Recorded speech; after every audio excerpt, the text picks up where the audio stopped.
On this edition of Jerusalem Dateline, boots on the ground in Lebanon as the IDF pushes Hezbollah away from Israel's border. And a look at the deep tunnels troops will encounter there.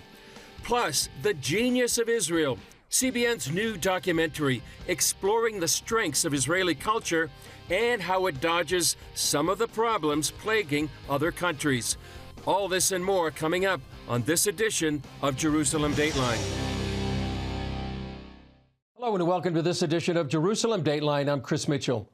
Prime Minister Benjamin Netanyahu says the world is waking up to a new reality in the Middle East. Days after the elimination of Hezbollah leader group's leadership.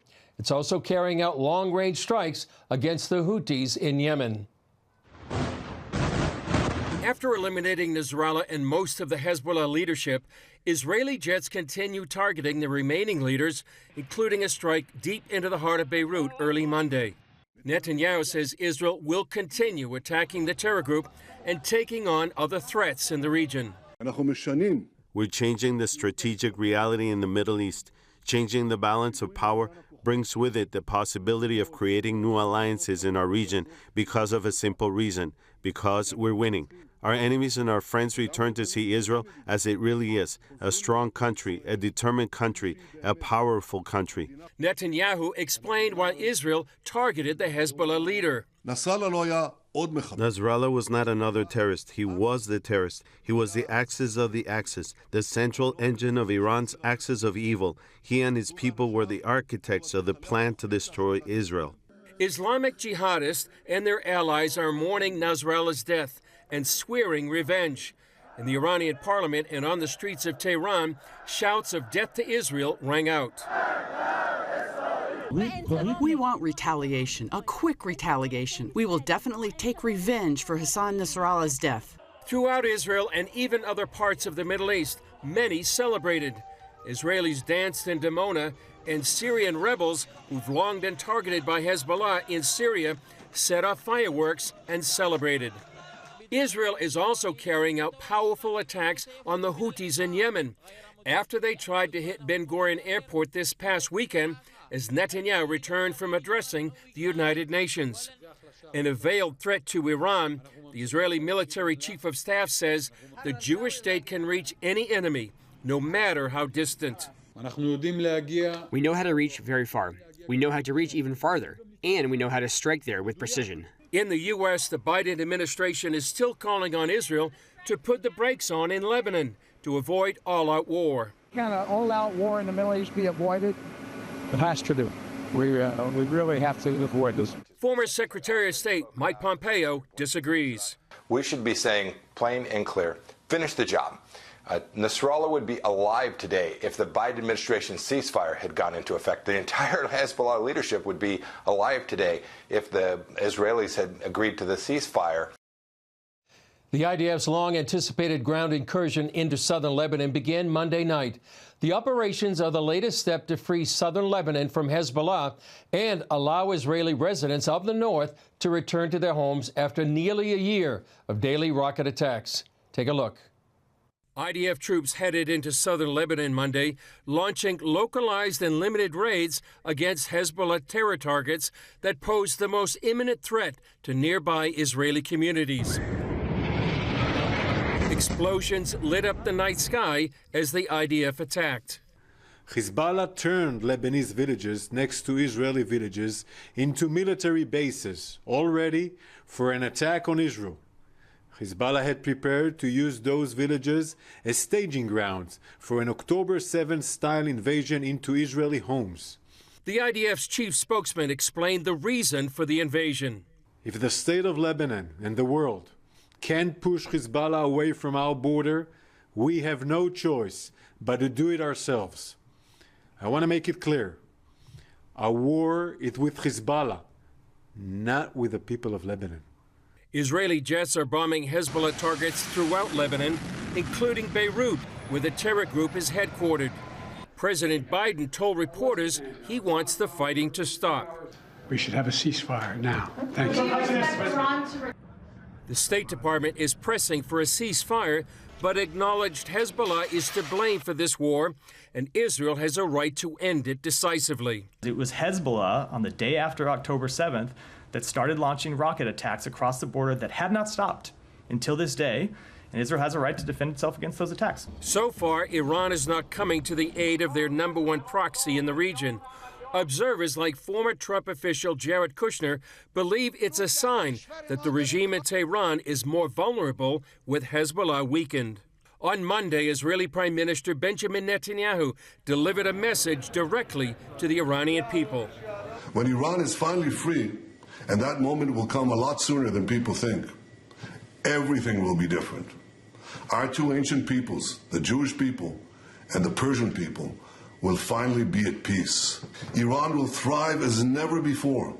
Global investment, massive tourism, brilliant technological innovation based on the tremendous talents that exist inside Iran. Doesn't that sound better than endless poverty, repression, and war? Don't let a small group of fanatic theocrats crush your hopes and your dreams. Iranian-born Ramin Parsa told CBN News most Iranians detest the Islamic regime. I can tell you with certainty that 95% of the people in Iran, they don't want the Islamic regime. The regime basically has no support from within, from the people. If you remember, on April 13, when the regime attacked Israel, the first thing that the regime did, they put anti-riot forces on the streets because they were more afraid of the people rising up than even Israel attacking back.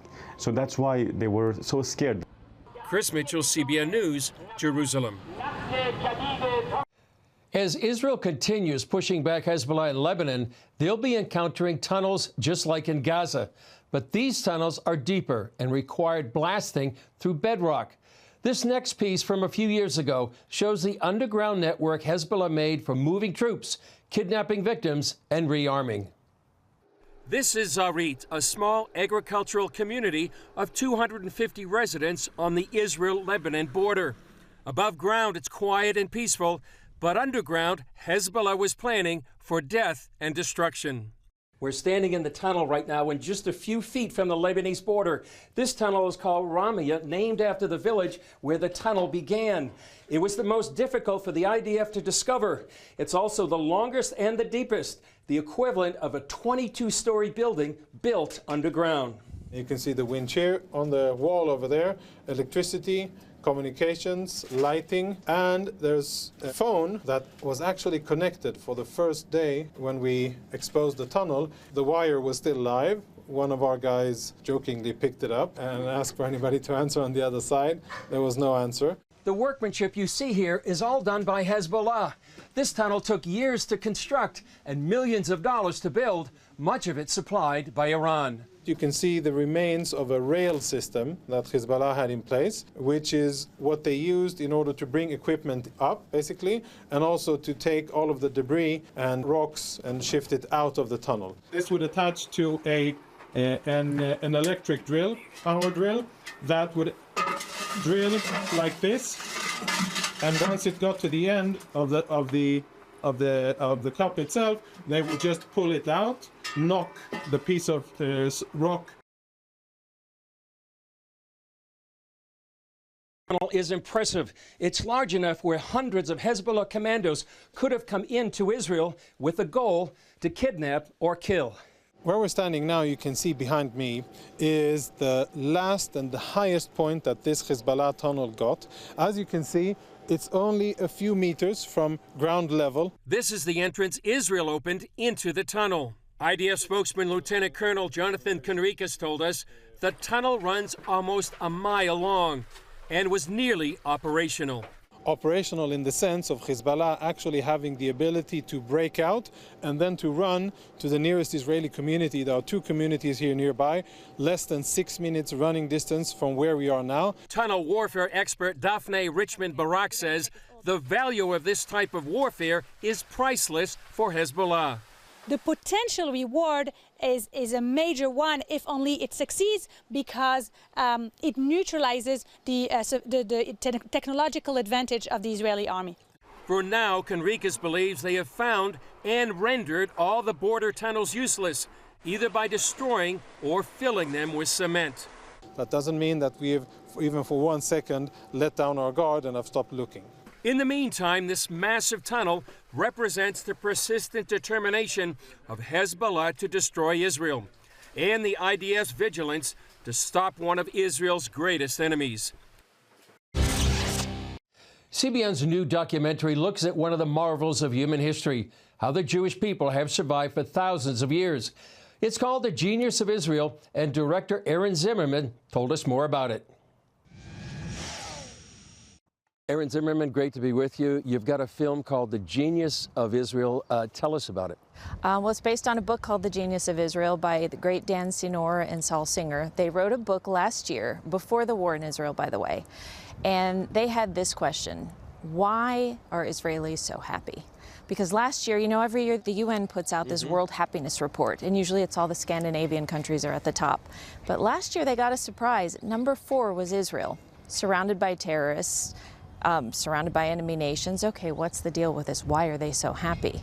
And so this book and this film examines exactly why that is. What are some of the secrets to the genius of Israel? Okay, well, one of them is the community, and one of them, it's sort of all the things that we're throwing away in Western society. You know, we're saying now, oh, we don't need the family, we don't need a mother, father, children, we don't need all this community, we're good on our own. You know, America, you're individualistic, you do things on your own. And that's the exact opposite, because Israel has the lowest drug overdose, lowest suicide, lowest alcohol consumption. They're the youngest country, having the most children of all the wealthy nations in the world. And so that community is what is giving them the hope and the happiness. And when we say happiness, let me say, it's not just sort of like rah, rah, cheerful happiness. This is the questions are based on deep life satisfaction. And so Israelis, they say, you know, every Friday you have Shabbat, even whether you're religious or not. And you don't just go see your parents, maybe. You go see grandparents, you see aunts and uncles and cousins. And there's this deep family tie, so that you're not alone. You're always in a community. So you have that. Your schools are very community-based. They have strong scout movements for children here that are very community-based. You go into the army and you're part of that. So you're always part of your family. You're part of your country. You're part of the rest of your society. No one's left out in the cold, and that's a very different picture from what we have in Western countries. How does God fit into this, in their faith? It's really interesting. I asked them that, and there wasn't so much a difference. Of course, God is in the center of it all, I believe. And I think God has kept the Jewish people through many generations. You know, they say in the Passover, every generation, Haman rises up to kill us, depending on, you know, whoever that is this time. This year it's Hamas. God is at the center of that. He's the one keeping them. Yes, are they independent and defending themselves, and do they have resilience? Absolutely. They wouldn't do it without God bringing back the Jewish people through 2,000 years of horror and Holocaust and war and you name it. So he's at the center of it, whether people want to say that or not. But I found the tradition level is about the same with religious and non-religious. The non-religious will still go home every week because if they don't, their parents will yell at them. You know, you better be here for Shabbat. What do you want people to get out of this film? There is so much anti-Semitism all over today, and I hate to see it. I hate to see the media. I hate to see the UN. Everybody's pounding Israel and saying, look, they're an apartheid state. They're causing a genocide in Gaza. It's simply not true. I want people to see what an amazing country Israel is. And whether you disagree with their government or not, whether you disagree with this war or not, you need to see the human side. You need to see these people are full of love and compassion and community. You know what really struck me here was when the hostages were taken. People here felt that as deeply as if they had been their own children. The majority of the state of Israel doesn't know these hostages, and yet they feel it so deeply. They cry. I've seen them crying, looking at the memorials, saying we have to get these home, marching for them. Now that for me is foreign. I don't see that level of care in the West for somebody you don't even know, but there's an extremely unified population here, and everything is about charity and love and doing unto others as you would have them do unto you. You know, it's the golden rule. Yeah. We can take a lot from that. Yeah, well, I'm saying that too. If anything you learn about Israel after being here is that they're a family, so that's how they identify with those hostages. and it's a great story that needs to be told. Erin, thanks so much for the film. We look forward to seeing it soon. Thanks, Chris. For a copy of this wonderful documentary, The Genius of Israel, go to geniusofisraelfilm.com. It's yours for a donation of any dollar amount, and I think you and your family will really enjoy it. Tikkun Olam, the Jewish idea of making the world a better place, is one of the themes in the documentary we just heard about, The Genius of Israel. The Israeli psychiatrist in our next piece embodies that concept with his innovative treatment for post-traumatic stress. Middle East correspondent Julie Stahl has the story. After the October 7th massacre and a year of war, almost every Israeli household feels the stress of having family members and friends fighting in a conflict with no end in sight. Anytime anybody turns on the television, people are traumatized because the length of the war. There are soldiers that unfortunately are dying all the time. Dr. Gary Quinn leads the Eye Movement Desensitization and Reprocessing Institute in Jerusalem. EMDR is one of the main ways therapists treat trauma and post-traumatic stress disorder. Quinn says October 7th and its ongoing impact led to a unique situation affecting the entire nation. These traumas of life and death, of horrific scenes, it's the kind of atrocities that one would hear about that one person went through. And here we had thousands of people that were going through. For years, Dr. Quinn has helped terror victims and those traumatized by war.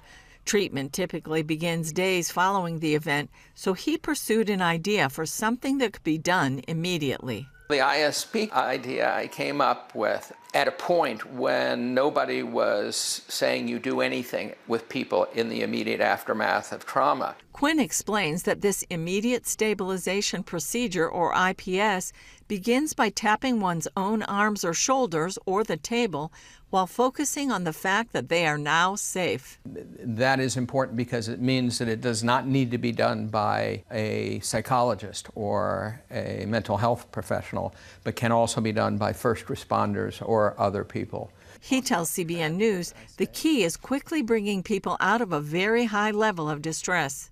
It has helped people who have been in the war and the soldiers that are coming off the lines and they're in frozen terror. And with a combination of bilateral stimulation, something of this nature, helps people then to realize or come back to the present awareness of safety in a relatively quick amount of time. At the beginning of the Ukraine war, Dr. Quinn volunteered to train therapists to use it, then saw they first needed help themselves. Because all of the therapists themselves were at a very high level of stress because of the war. We rate the stress level from 0 to 10, and they could be either 6, 7, 8, 9, 10, and had to do the ISP first to calm them down. This led to what he calls an incredible collaboration organized by Regent University and CBN Israel to modify the method. It ends up being that the product came back in better condition, much more streamlined and much more effective and efficient in helping people. Quinn feels encouraged with Israel's progress in recovering over the past year. What I see is the raising of despair to hope, the transforming from individual and national tragedy to resilience and post-traumatic growth. And I'm only seeing heroes and people dealing with everything. He says Israel's enemies thought launching missiles would break morale here, although Quinn believes it's made the country more resilient. The people all care about people. There is not anyone that is not volunteering at doing something. And I think that this level of caring of the community is one of the key elements that is so much allowing for the kind of resilience for people to recover. And that experience has led the doctor to give credit to God. And if I had not been religious beforehand, boy, I am now religious. This is clearly God's hand taking the most awful of horrible experiences and having people transform it. Julie Stahl, CBN News, Kfar Maccabea, and Jerusalem, Israel. bridging the gap between Christians and Jews. That's one of the goals of Bridges for Peace. They also have an online series called Israel Unfiltered. Ilse Strauss stopped by recently to tell us about a way to watch the series for free for the first 10 days in October in honor of October 7th. Ilse Strauss from Bridges for Peace, thanks so much for joining us. You've just done a 10-part series, video series called Israel Unfiltered. Tell us about it. Indeed. Well, Chris, it was born right after October 7th when we received so many phone calls from Christians around the world saying, we stand with Israel, we love Israel, but what do we say to accusations from colleagues, from friends in the church, from my family? Accusations that say Israel is committing genocide, Israel bombs schools, Israel had this coming, Israel should have expected this, Israel is an oppressor. How do I answer this factually? And obviously, all the information is out there, but everyone is busy, so we decided, let's do everything together in a one-stop shop. So we did a series to answer every question that you might have about October 7th and the ensuing war. Wow. And so tell us, what are we going to be seeing in this 10-part series, and who are you going to be talking to?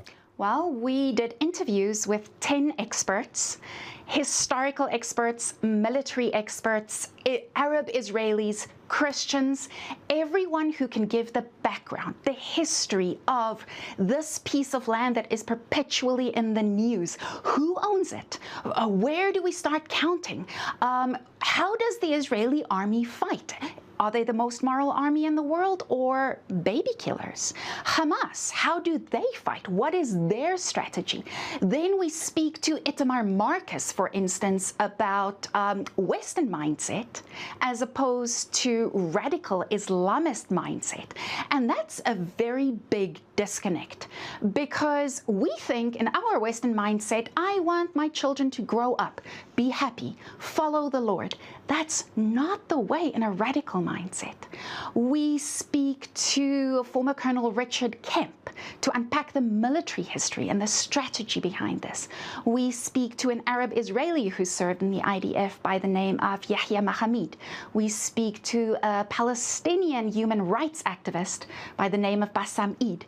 So everyone has a unique perspective on this war that is perpetually on the news, in social media, and the truth is being established on social media these days. With about a minute left, why so important now? Truth is being established on social media. There's no way to fact check that. This you need to have an opinion about. Christians need to have an opinion about Israel. Your opinion needs to be based on fact. So make sure it is. This cuts through the propaganda. And this is all part of the mission statement of Bridges for Peace, really, to stand with Israel. Yes, Christians and Jews standing together. Christian building bridges with Jews in Israel and around the world. And I know there's a very special offer you have right now, and people can go to israelunfiltered.tv/free-access. I'll say that one more time, israelunfiltered.tv/free-access, and people can get it for free. Is that right? Correct. All 10 interviews, limited access though, so please watch it now. Well, it sounds like a wonderful series, and Ilse Strauss, great to be with you, and look forward to the series. And kol hakavod, as they say. Thank you, Chris. Well, that's all for this edition of Jerusalem Dateline. Thanks for joining us. Remember, you can follow us on social media and CBN apps. Be sure to sign up for our email blasts so you can get information on breaking news. And please continue to pray for the peace of Jerusalem and Israel, and for the safety of IDF soldiers and all those in harm's way, and for the return of all the hostages. For all of us here at the Jerusalem Bureau, we'll see you next time on Jerusalem Dateline.